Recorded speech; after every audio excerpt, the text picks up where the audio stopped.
Hello ए बस्ताद, लेकिन कहना है क्या है?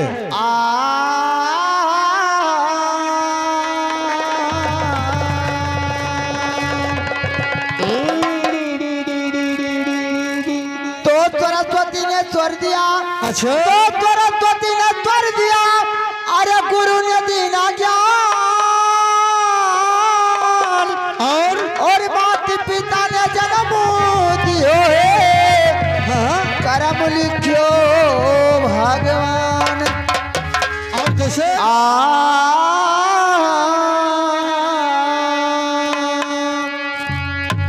वाह भाई वाह। और ये बस्ता बोलो ना, कहना है क्या है? अरे जन्म जय सुधरी। अच्छा, अरे जन्म जय सुधरी, अरे लैलो हरि नाम हो जा, नम जय सुधरी। लैलो हरि नाम हो जा, नम जय हरि नाम हो जा।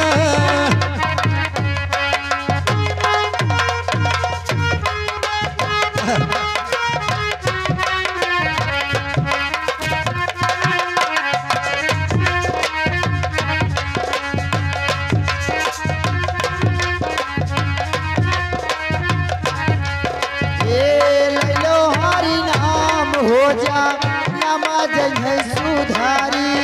लैलो हरि नाम हो जा, नम जय सुधारी।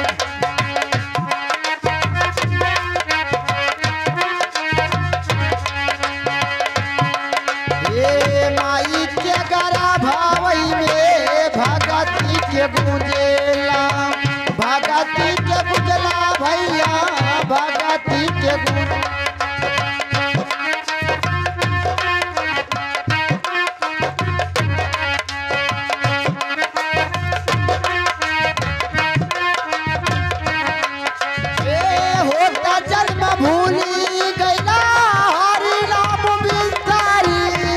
लैलो हरि नाम हो जा, नम जय सुधरी।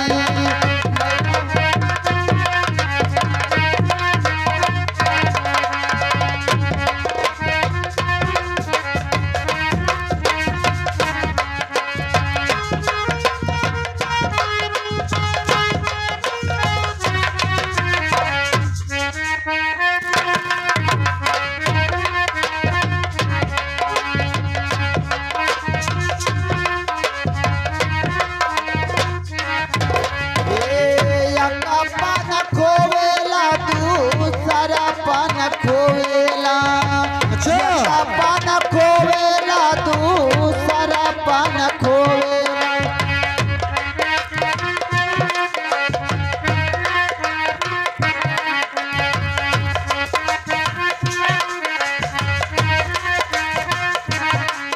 ये दूसरा पान खोवेला, दूसरा पान खोवेला।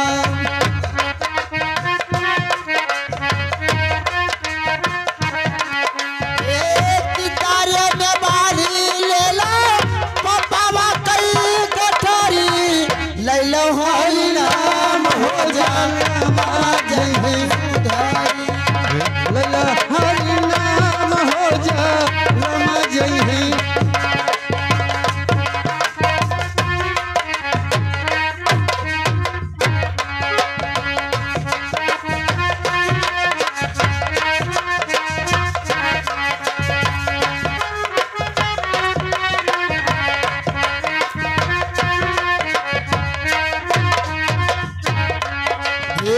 लैलो हरि नाम हो जा, नम जय सुधारी। लैलो हरि नाम हो जा, नम जय सुधारी।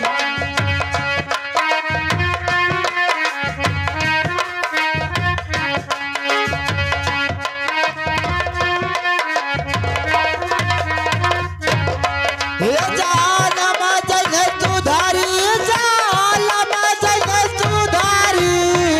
लैलो हरि नाम हो जा, नम जय सुधारी।